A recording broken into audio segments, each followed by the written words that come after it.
এই ওঠো না, ওঠো। হ্যাঁ, কে কে কে কে? কে আবার? ইন্দ্র দেবতা। আকাশে মেঘ ডাকছে, সকাল থেকে তুমুল বৃষ্টি হচ্ছে গো। হ্যাঁ, সে কি? এর মধ্যে সকাল হয়ে গেল? শুধু সকাল নয়, বেলা গড়িয়ে দুপুর হতে চললো। তোমার ঘুম ভাঙলো না? যাও যাও, চট করে ইলিশ মাছ নিয়ে এসো, আমি খিচুড়ি বসিয়েছি। ইলিশ মাছ? ও বাবা, সে তো অনেক দাম। আমি বরং ডিম নিয়ে আসছি, বুঝলে? খিচুড়ি আর ডিম। এই শোনো, সারা জীবন এত কিপটেমি করো না তো।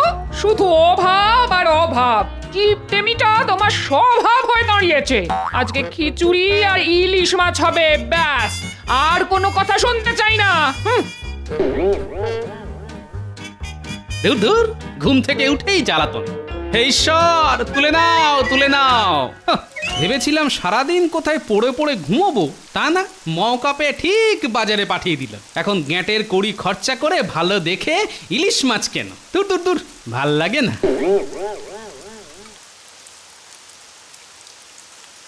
ইলিশ নিয়ে যান, ইলিশ একদম জলের দরে।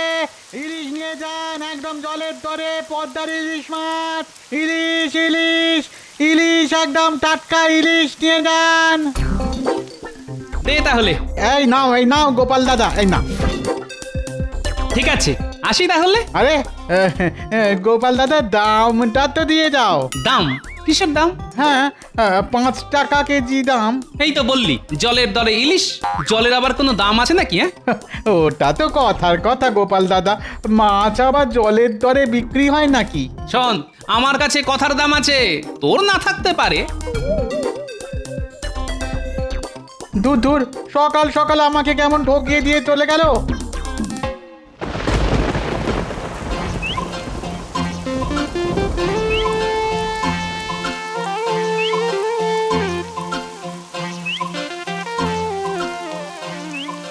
কি, ধান ক্ষেত তো জলে ভেসে গেছে।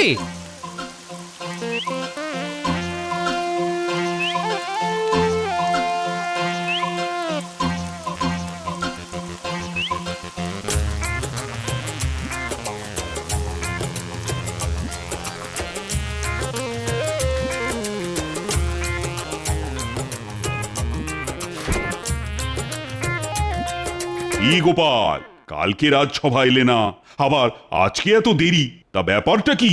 আর বলবেন না মহারাজ, চারিদিকে রাস্তায় এত জল কাদা, কি আর বলবো।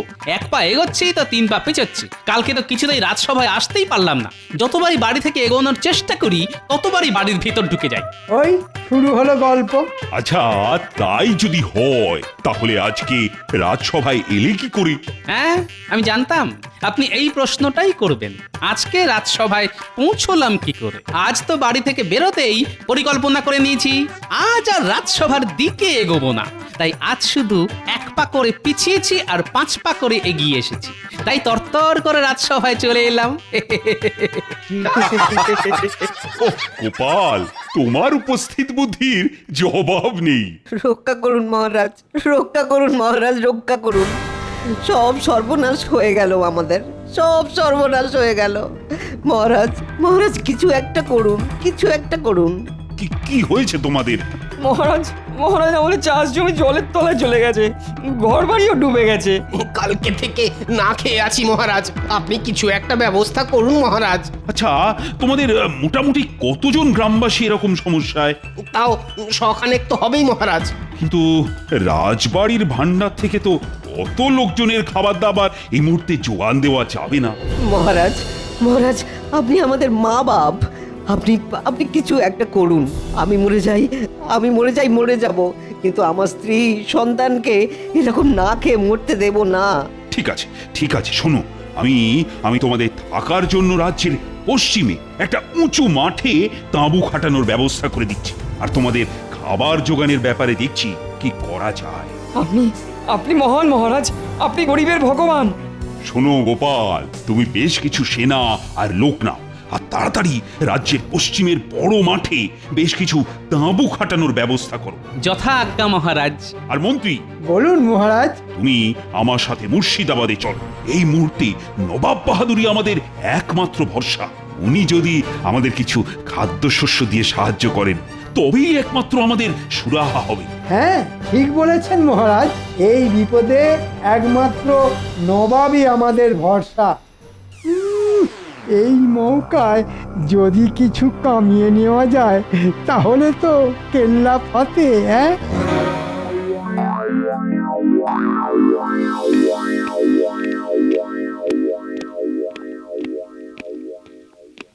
এ কি কৃষ্ণচন্দ্র, এত ঝড় জলের মধ্যে তুমি হঠাৎ আমার মহলে? জাহাপনা অনেক বিপদে পড়ে মানে এই ঝড় জলের মধ্যেও আপনার কাছে ছুটে এসেছি। কি বিপদ কৃষ্ণচন্দ্র? জাহাপনা আমার রাজ্যে অনেকের বাড়ি বর্ষার জলে ডুবে গেছে, চাষ জমিও জলে ভরে গেছে। এ তো খুবই খারাপ সংবাদ কৃষ্ণচন্দ্র। চাষ জমি ডুবে গেলে তো সারা রাজ্যে খাদ্যের সমস্যা দেখা দেবে। দেখা দেবে না জাহাপনা, দেখা দিয়েছে। কয়েকশো রাজ্যবাসী না খেতে পেয়ে অনাহারে রয়েছে। আপনি যদি কিছু খাবার দিয়ে সাহায্য করেন জাহাপনা, কোনোদিন আপনার কাছে হাত পাতিনি, আজ শুধু এইটুকু সাহায্য করুন জাহাপনা। কান্নায় আমার চোখে জল আসছে। আপনি আমাদের মা, আপনি আমাদের বাপ। জাহাপনা, আপনি আমাদের মা বাপ। আচ্ছা ঠিক আছে ঠিক আছে, আমি তোমার রাজ্যে কালকে সকালের মধ্যে 50 বস্তা করে চাল ডাল আর 10 বস্তা করে চিনি নুন পাঠিয়ে দেবো, ঠিক আছে? আপনি আপনি মহান জাহাপনা। আরে আরে এ তো আমার কর্তব্য। এই তোমাদের অনেকবার অনেক প্যাঁচে ফেলেছি, কিন্তু এবার আর না। এখন মানুষেরা বিপদে পড়েছে, তাই তাদের সাহায্য করা আমার কর্তব্য, কেমন? আসতে পারি? বাবা বাবা, আজ তো আমার মহলে দেখছি পুরো চাঁদের হাট বসেছে। তা বলো কি বলবে? আর কি বলবো বলুন জাহাপানা, আমার রাজ্যেও তো বর্ষা এসে গেছে, তাই আগে থেকে ব্যবস্থা নিতেই আপনার কাছে ছুটে এসেছি। কি ব্যবস্থা? আপনি তো জানেন আমার রাজ্যে চাল ডালের উৎপাদন এবারে কম, যা হয়েছে সব গম জোয়ার বাজরা। তাই আমায় যদি কিছু চাল ডালের বস্তা দিতেন তাহলে বেশ জমিয়ে এই কটা দিন রাজ্য জুড়ে খিচুড়ি রান্না হতো। ওই একরকম বনভোজন আর কি। না না না না না, এখন তো আর সম্ভব নয়। কেন সম্ভব নয় জাহাপানা? আপনি হলেন বাংলার নবাব, আপনার কাছে কোনো কিছুই তো অসম্ভব হতে পারে না। আমি তো কয়েক বস্তা চাল ডাল চেয়েছি জাহাপানা, এই কদিন সবাই মিলে আনন্দ ফুর্তি করে খিচুড়ি খাবো বলে। না না না না, এখন আর অত আনন্দ ফুর্তি করতে হবে না। আমি একটু আগে কৃষ্ণচন্দ্রকে চাল ডাল দিয়ে সাহায্য করার প্রতিশ্রুতি দিয়েছি। কৃষ্ণনগরের অনেক চাষি না খেতে পেয়ে মরছে, তাই তাদের খাদ্যের যোগান আগে, তারপর তোমার ফুর্তি। আচ্ছা ঠিক আছে, আপনার কাছে কৃষ্ণনগর আগে খাম্বাজ রাজ্য পরে, তাই তো? খাম্বাজ রাজকে হাত করে যদি এই সুযোগটা কাজে লাগাতে পারি তাহলে আমার ট্যাঙ্ক ফুলে ফেঁপে উঠবে। ব্যাস, তোমাদের থাকার ব্যবস্থা হয়ে গেল। এখন যতদিন না তোমাদের ঘর বাড়ির ব্যবস্থা হচ্ছে ততদিন তোমরা এখানেই থাকবে। ধন্যবাদ গোপাল দাদা।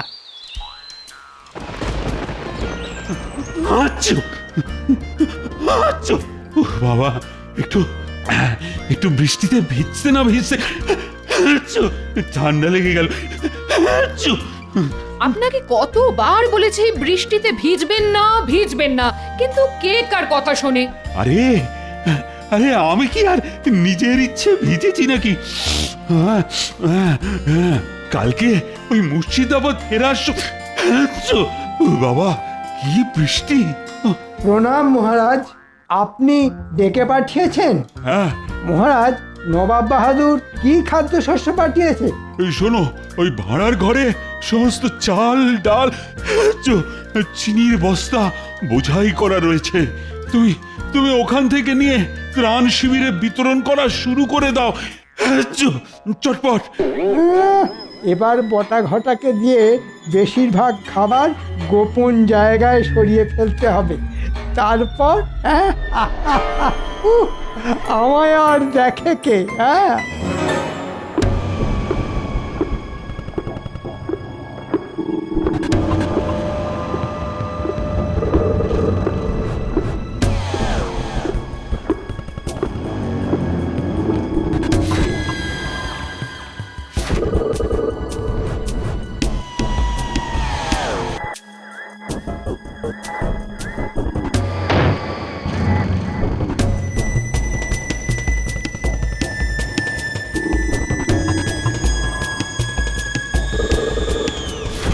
তাড়াতাড়ি হাত চালা, তাড়াতাড়ি তাড়াতাড়ি হাত চালা।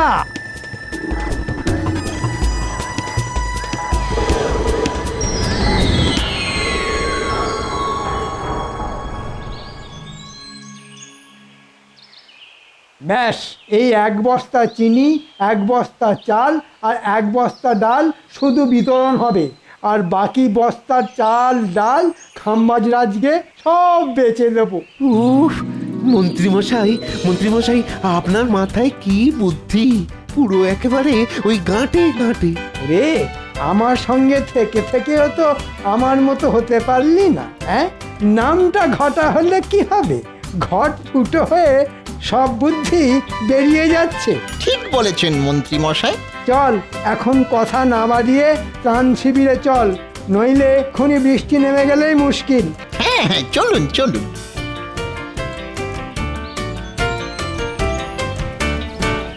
এই, তোমরা সবাই সারিবদ্ধ হয়ে বাটি নিয়ে দাঁড়িয়ে পড়ো, চাল ডাল চিনি দেওয়া হবে।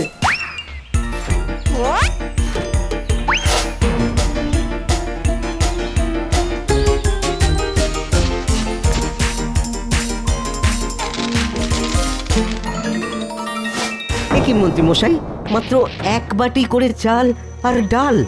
এ তো আমাদের দুবেলাতেই শেষ হয়ে যাবে। তাতে আমি আর কি করব ভাই? নবাব যেটুকু দিয়েছেন তাই তোমাদের ভাগ বাটোয়ারা করে দিচ্ছি।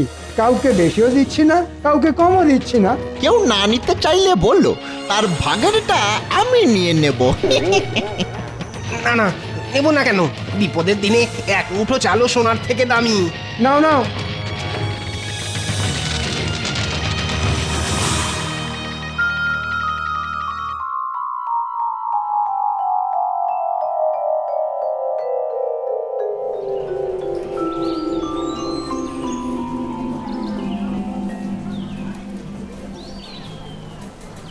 কি বলো, ত্রাণ সামগ্রী কিছু কি এসেছে, না এখনো মন্ত্রীমশাই এসেই পৌঁছয়নি? আর কি বলবো গোপাল দাদা, যা এসেছে তা না আসারই সমান। সবাইকে ছোট ছোট 1 বাটি করে চাল ডাল আর চিনি দিয়েছে। মাত্র 1 বস্তা করে চাল ডাল চিনি নিয়ে এসেছিল মন্ত্রী মশাই আর বটা ঘটা। এ কি, কয়েকশো লোকের জন্য নবাব বাহাদুর মাত্র 3 বস্তা খাবার পাঠিয়েছে? ঠিক আছে, তোমরা রান্না করো, আমি মহারাজের সাথে কথা বলে দেখছি কি করা যায়।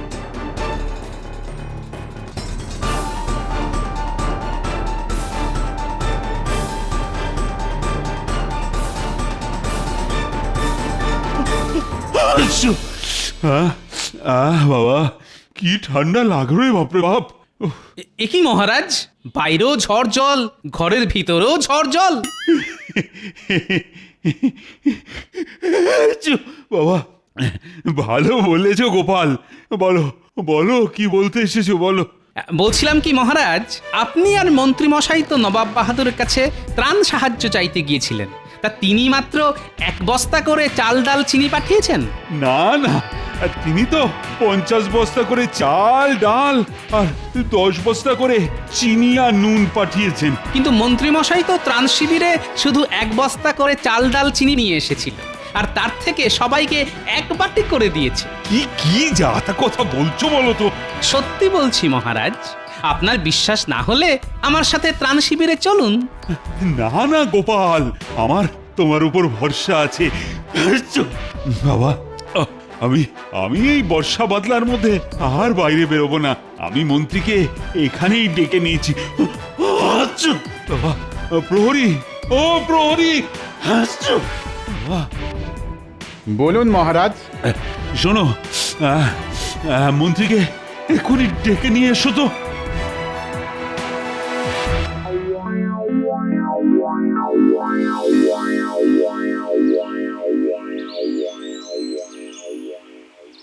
মন্ত্রী মশাই, ও মন্ত্রী মশাই, বাড়ি আছেন? কে? আমি প্রহরী। মন্ত্রী মশাই বাড়ি আছেন নাকি? না না, উনি তো একটু আগেই ত্রাণ শিবির থেকে ফিরেই বেরিয়ে গেছেন কোনো এক রাজ্যের রাজার সাথে কথা বলতে। আমায় কিছু বলেনি। আচ্ছা, ঠিক আছে।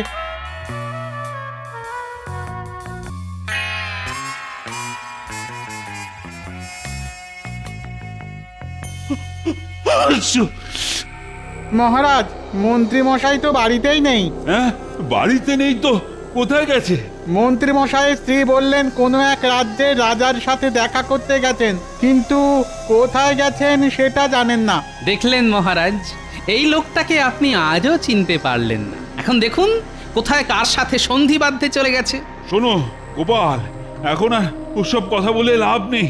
মন্ত্রীকে খুঁজে বের করতে হবে, আর তার আগে জানা দরকার বাবা ওই ওই বাকি ত্রাণের বস্তা মন্ত্রী কোথায় রেখেছে বা নিয়ে গেছে। হ্যাঁ, ঠিক আছে মহারাজ, আপনি আমায় একটু ভাবার সময় দিন, আমি দেখছি কি করা যায়।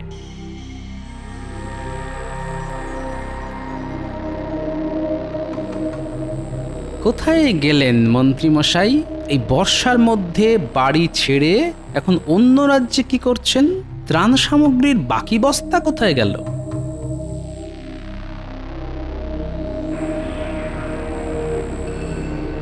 প্রশ্ন প্রশ্ন, এতগুলো প্রশ্ন মাথার মধ্যে ঘুরঘুর করছে, কিন্তু কোনো উত্তর খুঁজে পাচ্ছি না। ওরে বাপরে, এত পিঁপড়ের ঝাঁক কোথা থেকে এলো? এ কি, এরা তো সব মুখে করে চিনি নিয়ে আসছে। যাই তো গিয়ে দেখি কোথা থেকে আসছে।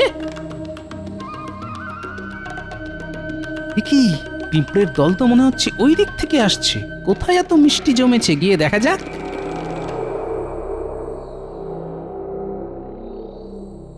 বুঝলি ঘটা, আমি একটু আগে খাম্বাজ রাজার সাথে কথা বলে এলাম। উনি আমাদের পাওয়া এই সব ত্রাণের খাদ্য কিনতে রাজি আছেন। আজকে রাতে ওনার দলবল আসবেন আর সব নিয়ে যাবে। ও, তারপর আমাদের কাছে শুধু টাকা আর টাকা, কি বলেন মন্ত্রী মশাই? ওরে বাপরে, ওরে বাবা, পিঁপড়ে কামড়ালো। জ্বলে গেল, জ্বলে গেল। এখানে এত পিঁপড়ে এলো কিভাবে? হ্যাঁ, এ বাবা, চিনির একটা বস্তা একটু ছিঁড়ে গেছে। শোন, তাড়াতাড়ি বস্তাটা ছুঁচ সুতো দিয়ে সেলাই করে চলে আয়। এখানে বেশি ঘোরাঘুরি করিস না। আচ্ছা মন্ত্রী মশাই। আর হ্যাঁ, রাতে যখন খাম্বাজ রাজ ওনার লোকজন নিয়ে আসবেন, তখন একেবারে ওনাদের গাড়িতে বস্তাগুলো তুলে টাকা নিয়ে সরে পড়বো। আর একটা কথা, এখন আমরা গা ঢাকা দিয়ে থাকবো, তারপর টাকা পেয়ে গেলে রাজ্য থেকেই খাওয়া হয়ে যাব। কি বুঝলি? মন্ত্রী মশাই, আপনার কি বুদ্ধি! একটু একটু পায়ে ধুলো দিন, একটু পায়ে ধুলো। পায়ে না, এখন ধুলো নেই, কাদা আছে, শুকিয়ে গেলে নিস। চললাম রে, বস্তা সেলাই হয়ে গেলে আমার বাড়িতে চলে যাস। আচ্ছা, তার মানে এই ব্যাপার। ত্রাণের সব খাবার এখানে না, এক্ষুনি কিছু একটা করতে হবে।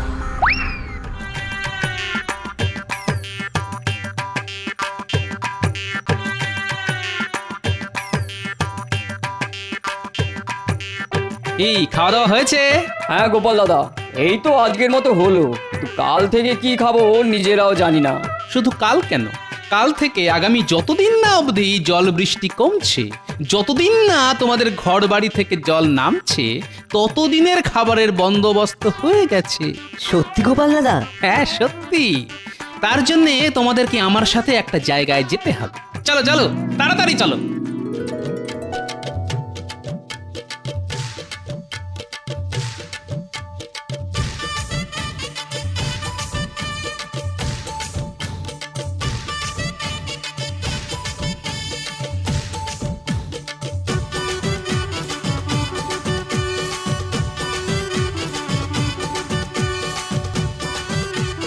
উড়িয়ে বাবা, কত বস্তা!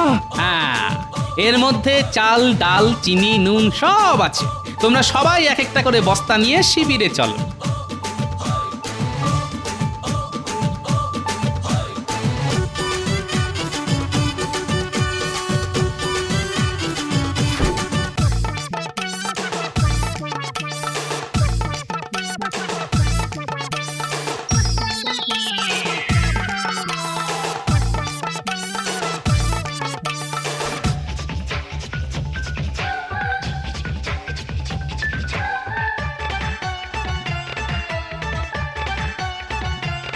শোনো, খাবার ব্যবস্থা তো হলো, এবার দেওয়ার ব্যবস্থা করতে হবে। দেওয়ার ব্যবস্থা মানে? মন্ত্রী মশাইকে চমক দিতে হবে। এ কি আবার মেঘ ডাকছে? এখন তো বৃষ্টি শুরু হলেই মুশকিল। এই এই তোমরা সবাই একটা একটা করে বস্তা চটপট গাড়িতে তোলো।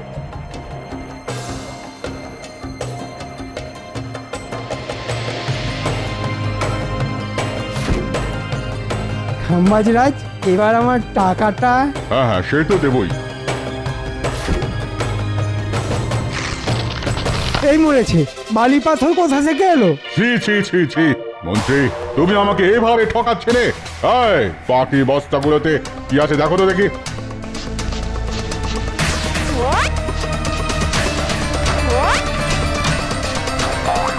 মহারাজ মহারাজ, এগুলোতেও সব মাটি পাথর বালি।